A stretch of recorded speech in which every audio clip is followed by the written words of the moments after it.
Cette émission vous est présentée avec la participation de la boutique No Watch.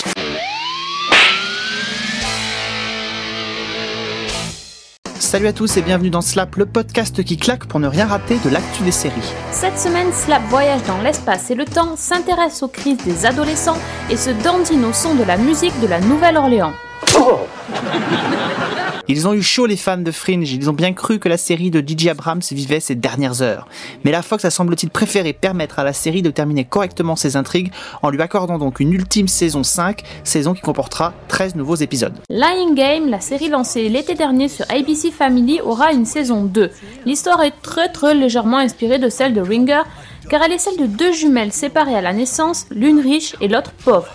Quand la jeune fille riche disparaît, l'autre part aussitôt à sa recherche. C'est aussi le ménage sur les chaînes du câble, alors que la magnifique série de ABC Family sur les gymnastes Make It or Break It ne connaîtra pas de nouvelle saison, il n'en est pas de même pour deux autres séries. Aussi bien True Justice avec l'excellentissime Steven Seagal que Happily Divorced avec Fran Drescher, eh bien ces deux séries reviendront assez miraculeusement pour une nouvelle saison. Après avoir diffusé respectivement 2 et 3 épisodes, HBO a annoncé le renouvellement de ces deux comédies VIP et Girls pour une seconde saison. Les deux shows ont en effet reçu une commande de 10 épisodes. Girls est une série qui suit la vie de 4 jeunes femmes de 20 ans à New York, et VIP est une comédie politique centrée sur la vice-présidente des États-Unis qui est interprétée ici par Julia Louis-Dreyfus. De nouvelles surprises du côté de HBO. La chaîne a en effet décidé de ne pas donner suite au pilote The Corrections qui a été tourné. Le projet était pourtant précédé d'un grand buzz et d'un beau casting comme Ewan McGregor ou Diane West.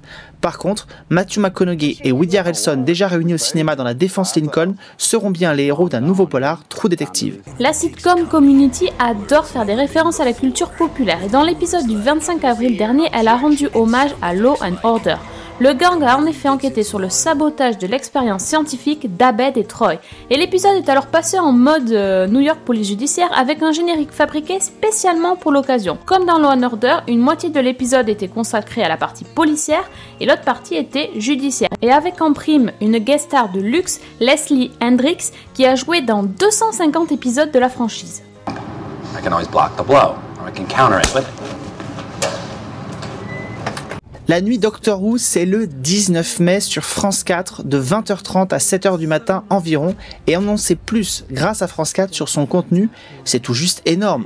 Tout d'abord, cette nuit Doctor Who servira de lancement à la saison 6 de la série et les 4 premiers épisodes de cette nouvelle saison seront diffusés lors de cette grande soirée. Mais attention, vous pourrez découvrir aussi des épisodes des anciennes saisons. Le pilote Rose de la nouvelle version et qui date de 2005, mais aussi la jeunesse des Daleks avec Tom Baker, inédit qui date de 1975, une aventure avec le tout premier Docteur, The Edge of Destruction de 1964, et enfin City of Death, ou une aventure du Docteur tournée à Paris en 1979. Mais vous pourrez aussi découvrir toute une série de reportages passionnants réalisés par 8art Media et qui traitent de le phénomène de Doctor Who, les origines, les 11 docteurs, toutes les compagnes et l'avenir du Docteur. Une soirée donc à ne pas manquer, je le rappelle, le 19 mai à 20h30 sur France 4.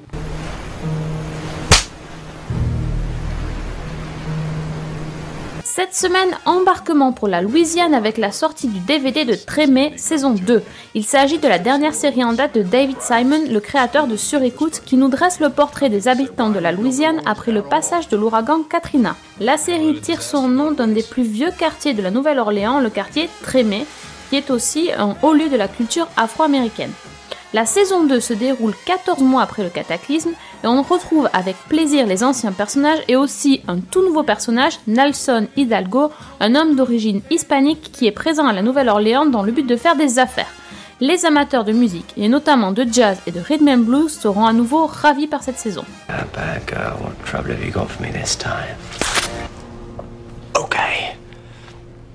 C'est encore une nouvelle série pour France 2 décidément et pour une fois une série pour ados aura les honneurs du Prime. Produite par Scarlet Productions qui avait déjà produit Clara Scheller ou Cœur Océan, Clash raconte les difficiles relations entre les ados et leurs parents. L'originalité de la série tient dans le fait que l'on pourra suivre les deux points de vue, aussi bien ceux des parents que ceux des ados. Présentée à tort comme un Skins à la française, la série de France 2 est pourtant moins trash et, je trouve beaucoup plus réaliste. Pourvu d'un casting haut de gamme comme Christiana Reali, Catherine Mouchet et Eric Ruff qu'on avait pu voir dans Pigalle la nuit, Mathilde Amet, Eric Métayer ou Laure Marsac, la série est une vraie réussite, tout en douceur, même si elle aborde des sujets certes communs à ces séries, mais qui n'en sont pas moins réalistes, comme La toute première fois qui est très mal perçue ou Le premier décès à gérer. Clash est une série sur la perte de repères d'une génération qui se cherche, à voir absolument, notamment grâce à l'excellente bande-son de la série.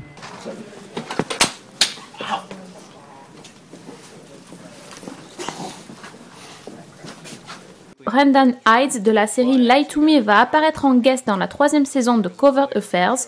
Il sera Wade, un volontaire des Peace Corps au bunker qui collabore avec Parker, la copine d'Oggy.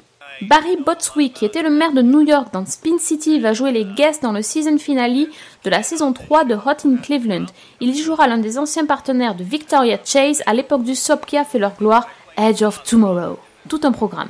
Ray Stevenson de Rome a obtenu un rôle récurrent dans la saison 7 de Dexter. Il campera un membre important d'une organisation criminelle d'Europe de l'Est qui est venu à Miami pour venger l'assassinat d'un de ses associés. Terry Hatcher va apparaître dans 4 épisodes de la saison 1 de Jane by Design de ABC Family. Elle sera la mère de Jane. Attention, il y a du lourd, imaginez. Neil Patrick Harris, Nathan Fillion, Alfred Molina, Megan Fox, tous les 4 réunis dans le même épisode. Eh bien, c'est possible. Ce sera dans Robot Chicken, une série animée de Seth Green, où tous les acteurs du petit et grand écran vont prêter leur voix. Les créateurs du show se sont associés avec DC Comics pour faire un épisode spécial super-héros. Nathan Fillion incarnera ainsi Green Lantern et Breckin Meyer de Franklin & Bash sera Superman. Tony Danza, Madame est servie bien entendu, va faire son retour en 2013. Il est en négociation avec ABC pour le développement d'un projet de comédie à plusieurs caméras dont il sera la vedette et qu'il produira avec l'acteur Vince Vaughn. L'histoire de 3 amis qui ont pris des chemins différents dans la vie et qui décident d'aménager ensemble dans une sorte de garçonnière. Chloé Sevigny, qu'on a connue dans Big Love, a été choisie pour jouer Shelly, la nymphomane dans la saison 2 de American Horror Story aux côtés de Jessica Lange. Elle sera l'une des rivales de l'héroïne de la saison 1 qui cette saison, on le rappelle, jouera la directrice d'un institut psychiatrique pour criminels de la côte est des États-Unis. Après Olivia Wilde, Amber Tamblyn et Carl Penn, un ex-membre de l'équipe de Dr House va faire son retour pour le dernier épisode de la série. Il s'agira de Jennifer Morrison. Dans l'épisode intitulé Everybody Dies, elle remettra la blouse du Dr Cameron. On se quitte avec les premières images de Bunheads, la nouvelle série de Amy Sherman Palladino, la créatrice de Gilmore Girls. La série raconte l'histoire d'une danseuse de Las Vegas qui plaque tout pour épouser un quasi-inconnu et devient alors prof de danse dans une toute petite ville du Texas. À voir sur ABC Family à partir du 11 juin. On se retrouve la semaine prochaine pour une nouvelle distribution de Claque. On parlera de la diffusion de Hell on Wheels sur Orange, de la sortie DVD de la saison 2 de Glee, et vous découvrirez les premières images de Girls, la nouvelle série de HBO. D'ici là, n'oubliez pas d'aller sur la boutique No Watch soutenir tous vos podcasts préférés. Bonne semaine à tous, ciao.